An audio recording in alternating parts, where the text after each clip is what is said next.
நம்ம எல்லாத்துக்குமே நம்ம இன்வெஸ்ட்மெண்ட் பண்ணணும் அப்படின்னு சொல்லிட்டு ஐடியா வந்துகிட்டு இருக்கும்.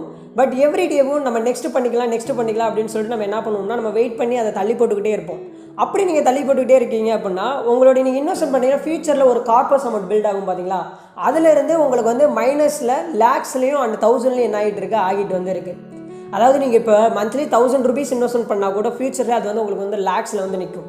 ஸோ இன்றைக்கி இந்த ஒரு வீடியோவில் நீங்கள் இன்வெஸ்ட்மெண்ட்டை இயர்லியாகவே ஸ்டார்ட் பண்ணிங்க அப்படின்னா உங்களுக்கு என்னென்ன பெனிஃபிட்ஸ் எல்லாம் இருக்குது அண்ட் இன்வெஸ்ட்மெண்ட் பார்த்தீங்கன்னா ரொம்பவும் ஒரு க்ரூஷியலான டிசிஷனை மேக் பண்ணுறதுக்கும் கண்டிப்பாக இந்த வீடியோ உங்களுக்கு ஹெல்ப்ஃபுல்லாக இருக்க போகுது.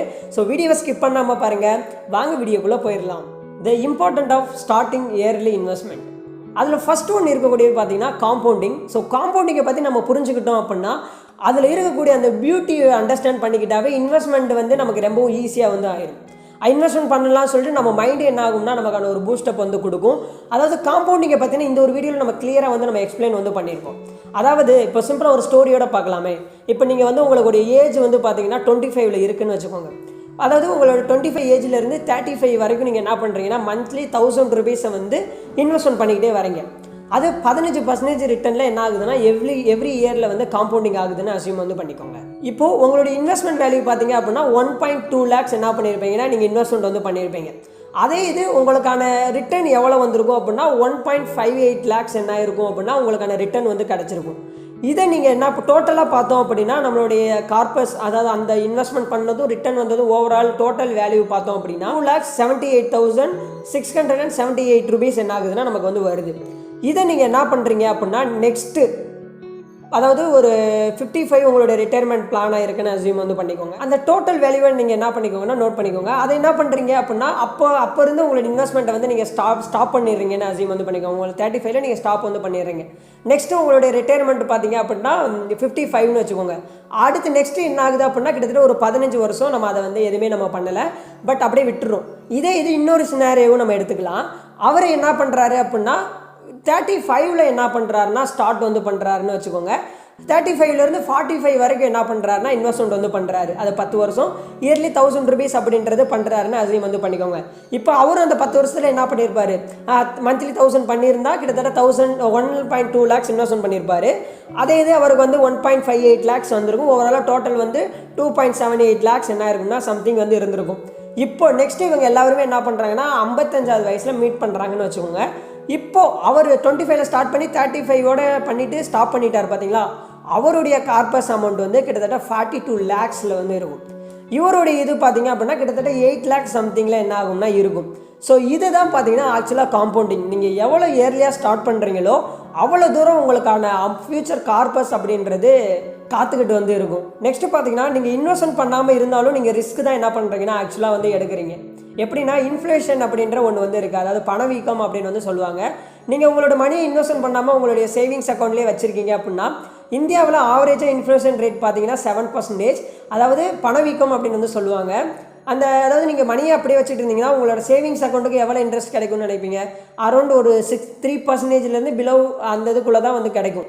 அப்படின்னும் போது நீங்கள் இன்வெஸ்ட்மெண்ட்டே பண்ணாமல் அதிலே வச்சுருந்தாலும் உங்களுடைய பணத்துடைய மதிப்பு என்ன ஆகுது, குறைஞ்சிக்கிட்டே வருது. இந்த இயர் நீங்கள் ஒரு 100 ரூபாய்க்கு ஒரு பொருள் வாங்குறீங்க அப்படின்னா நெக்ஸ்ட் இயர் அது 107 ரூபாய் இருந்தால் தான் என்ன பண்ண முடியும், வாங்க முடியும். இது வெவ்வேறு டிஃப்ரெண்ட் செக்டரை பொறுத்தும் என்ன ஆகுது, இன்ஃப்ளேஷன் அப்படின்ற ஒன்று வந்து டிஃப்ரெண்ட் வந்து ஆகுது. இதே இந்த ஒரு முடிவை நீங்கள் ஒரு 10 years முன்னாடி எடுத்து இன்வெஸ்ட்மெண்ட் பண்ணியிருந்தீங்க அப்படின்னா இப்போ உங்களுடைய அந்த வேல்யூ வந்து டபுள் ஆர் ட்ரிபிளாக ஆகிருக்கிறதுக்கான பாசிபிலிட்டிஸ் ரொம்ப ஹையராகவே இருக்குது. நீங்கள் இன்வெஸ்ட்மெண்ட் பண்ணுறதுனால உங்களுக்கு கிடைக்கக்கூடிய பெனிஃபிட்ஸ் அதில் ஃபஸ்ட் ஒன் பார்த்தீங்க அப்படின்னா உங்களுக்குன்னு சொல்லிட்டு ஃபினான்ஷியல் கோல்ஸ் வந்து இருக்கும். அதாவது ஃப்யூச்சரில் ஒரு வீடு வாங்குறதா இருக்கட்டும், இல்லை வேர்ல்டு வைடாக ட்ரிப் போகிறதா இருக்கட்டும், அண்ட் உங்களோட ஃப்யூச்சர் ஹையரில் ஒரு லெவலில் ஒரு பிஸ்னஸ் ஸ்டார்ட் பண்ணுறதா இருக்கட்டும், அந்த மாதிரியான எல்லாத்துக்குமே உங்களுக்கு வந்து இன்வெஸ்ட்மெண்ட் அப்படின்றது வந்து ரொம்ப ஹெல்ப்ஃபுல்லாகவும் இருக்கும். அதே நெக்ஸ்ட்டு பார்த்தீங்கன்னா செகண்ட் பார்த்தீங்கன்னா உங்களுக்கு பேசிவ் இன்கம் ஜென்ரேட் பண்ணுறதுக்கும் இது வந்து ஹெல்ப்ஃபுல்லாகவும் இருக்கும். அதாவது எனக்கு வந்து ஒரு கேஷ் ஃப்ளோ ஜென்ரேட் ஆகிட்டே இருக்கணும் அப்படின்னா நீங்கள் வந்து இன்வெஸ்ட்மெண்ட் பண்ணுறதுனால உங்களுக்கு வந்து அதாவது டிவிடெண்ட் அப்படின்றது மூலமா ஒரு இன்கம் வந்து வரும். அதே மாதிரி வேறு ஏதாவது இன்ட்ரெஸ்ட் மூலமாகவும் நல்ல ஹையர் ரிட்டர்ன் தரக்கூடிய இன்வெஸ்ட்மெண்ட் ப்ராடக்ட்டில் இன்வெஸ்ட்மெண்ட் பண்ணுறீங்க அப்படின்னாலும் உங்களுக்கு இன்ட்ரெஸ்ட் மூலமாகவும் என்ன ஆகும், உங்களுக்கான ரிட்டர்ன் வரும். அப்படின்னும் போது உங்களுக்கு கேஷ் ஃப்ளோ அப்படின்றது ஜென்ரேட் ஆகிக்கிட்டே வந்து இருக்கும். இன்னமும் உங்களுக்கு இன்வெஸ்ட்மெண்ட் பார்த்தீங்கன்னா ஒரு இது இருக்குது அப்படின்னா இந்த ஒரு எக்ஸாம்பிளான ஒரு ஹைப்போதெட்டிக்கலான ஒரு ஸ்டோரியை வந்து கேளுங்க. இப்போ ரவி அப்படின்ற ஒருத்தர் இருக்காருன்னு வச்சுக்கோங்களேன். அவர் வந்து 25 அவருடைய ஏஜ்னு வச்சுக்கலாம். இப்போ அவருக்கு வந்து என்ன பண்ணுறாருன்னா மந்த்லி 2000 rupees என்ன பண்ணுறாருன்னா எஸ்ஐபி மூலயமா ஒரு மியூச்சுவல் ஃபண்டில் இன்வெஸ்ட்மெண்ட் பண்ணிகிட்டே வராரு. அதாவது இயர்லியாக ஒரு பார்த்தீங்கன்னா 15% ரிட்டர்ன் கிடைக்குதுன்னு அசீம் வந்து பண்ணிக்கோங்க. இப்போ ஃபஸ்ட்டு என்ன பண்ணுறாருன்னா தொடர்ந்து 35 வரைக்கும் அவர் வந்து இன்வெஸ்ட்மெண்ட் வந்து பண்ணுறாரு. இன்வெஸ்ட்மெண்ட் பண்ணி நெக்ஸ்ட் அவருடைய ரிட்டர்ன் வந்தது ஓவரால் அவருடைய டோட்டல் வேல்யூ பார்த்தீங்கன்னா இப்போ வந்து 5.57 lakhs என்ன இருக்குன்னா இருக்குது. இதை என்ன பண்ணுறாருனா அவர் வந்து நெக்ஸ்ட்டு நம்ம வந்து இதை வந்து நம்ம ரிட்டையர்மெண்ட்டாக பிளான் பண்ணிக்கலாம் அப்படின்னு சொல்லிட்டு நெக்ஸ்ட்டு தொடர்ந்து அவர் என்ன பண்ணுறாருனா அவருடைய 50வது ஏஜில் அவர் ரிட்டையர்மெண்ட்டாக பிளான் பண்ணியிருக்காரு. அண்ட் தொடர்ந்து அந்த 50வது ஏஜ் வரை என்ன பண்ணியிருக்காருனா மந்த்லி 2000 rupees தொடர்ந்து இன்வெஸ்ட்மெண்ட் பண்ணிகிட்டே வராரு.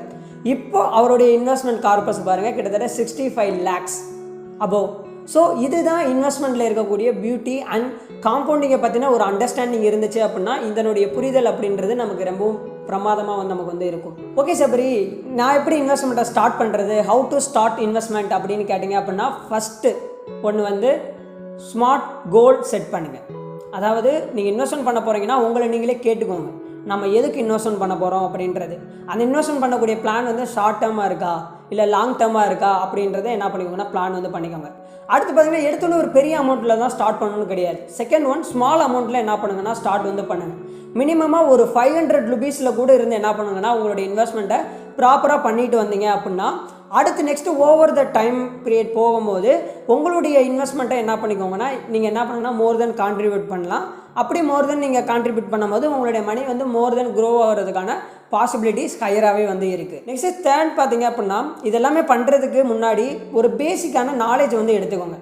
அதாவது ஈக்விட்டினா என்ன, மியூச்சுவல் ஃபண்ட்னா என்ன, மியூச்சுவல் ஃபண்ட் எப்படி ஒர்க் ஆகுது, டெப்ட்னா என்ன, பாண்டுனா என்ன, அந்த மாதிரியான இன்வெஸ்ட்மெண்ட் ப்ராடக்ட்டை பற்றினா ஒரு ப்ராப்பரான ஒரு நாலேஜை எடுத்துக்கிட்டிங்க அப்படின்னா உங்களுக்கு இன்வெஸ்ட்மெண்ட் பண்ணுறதுக்கான அந்த ஃபியர் என்ன ஆயிரும்னா கண்டிப்பாக வந்து ரெடியூஸ் ஆகிறதுக்கான பாசிபிலிட்டிஸ் ஹையராக வந்து இருக்குது. ஸோ அதை ஃபஸ்ட்டு என்ன பண்ணுங்கன்னா நீங்கள் வந்து ஃபாலோ வந்து பண்ணுங்கள். அதே மாதிரி டிஃப்ரெண்ட் டைப்ஸ் ஆஃப் பீப்புளுக்கு வந்து different type of investment tools என்ன ஆகும்னா செட் வந்து ஆகும். நீங்கள் ஒரு பிகினராக இருக்கீங்க அப்படின்னா நீங்கள் என்ன பண்ணலாம், மியூச்சுவல் ஃபண்டில் எஸ்ஐபி பண்ணலாம். இல்லைனா ETF ரிலேட்டடான அந்த இதை என்ன பண்ணிக்கலாம்னா நீங்கள் அதில் இருக்கக்கூடிய ETFஸை நீங்கள் வந்து பர்ச்சேஸ் வந்து பண்ணி வைக்கலாம். இல்லை நீங்கள் வந்து ஒரு க்ரோத் பொட்டன்ஷியலுக்காண்டி யோசிக்கிறீங்க அப்படின்னா நீங்கள் டைரெக்டாக ஈக்விட்டி ரிலேட்டடான ஸ்டாக்ஸில் இன்வெஸ்ட்மெண்ட் பண்ணலாம். அண்ட் லேண்ட் ரிலேட்டடான ரியல் எஸ்டேட்டில் நீங்கள் என்ன பண்ணலாம்னா இன்வெஸ்ட்மெண்ட் வந்து பண்ணலாம். இதே இது நான் எனக்கு வந்து ரிஸ்க்கெல்லாம் எடுக்கக்கூடாது அப்படின்னு இருக்கீங்க அப்படின்னா சேஃப்டியாக இருக்கணும் அப்படின்னா நீங்கள் என்ன பண்ணலாம்னா ஃபிக்ஸட் டெபாசிட் ஆர் கவர்மெண்ட் ரிலேட்டடாக இஷ்யூ பண்ணக்கூடிய பாண்டில் நீங்கள் என்ன பண்ணலாம்னா இன்வெஸ்ட்மெண்ட் வந்து பண்ணலாம். ஃபிஃப்த் ஒன் பார்த்தீங்க அப்படின்னா நீங்கள் ப்ராப்பராக இன்வெஸ்ட்மெண்ட் பண்ணணும் அப்படின்னா ப்ராப்பராக உங்களுடைய சிஸ்டமை ஆட்டோமேட் வந்து பண்ணி வச்சுருங்க. அது ரொம்ப ரொம்ப ஹெல்ப்ஃபுல்லாக இருக்கும். நீங்கள் எஸ்ஐபி மூலயமா ஒரு ஃபண்டில் இன்வெஸ்ட்மெண்ட் பண்ணுறீங்கன்னா அதை ஆட்டோபே மூலயமா பண்ணிட்டீங்க அப்படின்னா உங்கள் பேங்க் அக்கௌண்ட்டில் இருந்து நீங்கள் என்னைக்கு எந்த டேட் செட் பண்ணுறீங்களோ அந்த டேட்டுக்கு ஆட்டோமேட்டிக்காக என்ன ஆயிரும், அந்த ஃபண்டில் வந்து அந்த மணி வந்து இன்வெஸ்ட்மெண்ட் வந்து ஆயிரும். அதே மாதிரி நெக்ஸ்ட்டு நம்ம காமனாக எல்லாருமே பண்ணக்கூடிய மிஸ்டேக் அப்படின்றது பார்த்தீங்க அப்படின்னா நமக்கான பெர்ஃபெக்டான டைம் வரட்டும் அப்படின்னு சொல்லிட்டு நம்ம என்ன பண்ணிக்கிறோம்னா நம்ம நாளை தள்ளி போட்டுக்கிட்டே போகிறது. அப்படி நீங்கள் தள்ளி போடுறதுக்கு அதுக்கான டைமே கொடுக்காதீங்க. முடிஞ்ச அளவு ஸ்மால் அமௌண்ட்டில் என்ன பண்ணுங்கன்னா ஸ்டார்ட் வந்து பண்ணுங்கள். அது பின்னாடி பெட்டர் ரிசல்ட்டை வந்து கண்டிப்பாக கொடுக்கும். அதே மாதிரி உங்களுடைய இன்வெஸ்ட்மெண்ட் எல்லாத்தையுமே அதாவது சொல்லுவாங்க ஒரே எக்ஸ் எல்லாமே எடுத்து ஒரே பேஸ்கெட்டில் போடாதீங்க அப்படின்னு.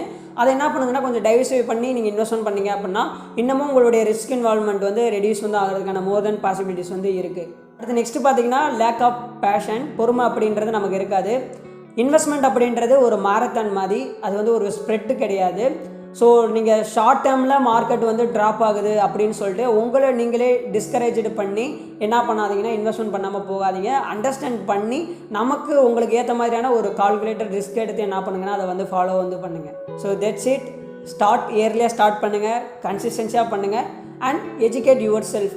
இது ரிலேட்டடான சில நாலேஜை என்ன பண்ணிக்கோங்கன்னா எடுத்துக்கோங்க. இதை நீங்கள் இந்த வீடியோ முடியும் போது ஆக்ஷனாக கன்வெர்ட் பண்ணுவீங்க அப்படின்னு நான் நினைக்கிறேன். ஸோ அப்படி நீங்கள் என்னென்ன இன்வெஸ்ட்மெண்ட்லாம் பண்ண போகிறீங்க அப்படின்றத மறக்காமல் கமெண்ட்டில் வந்து சொல்லுங்கள்.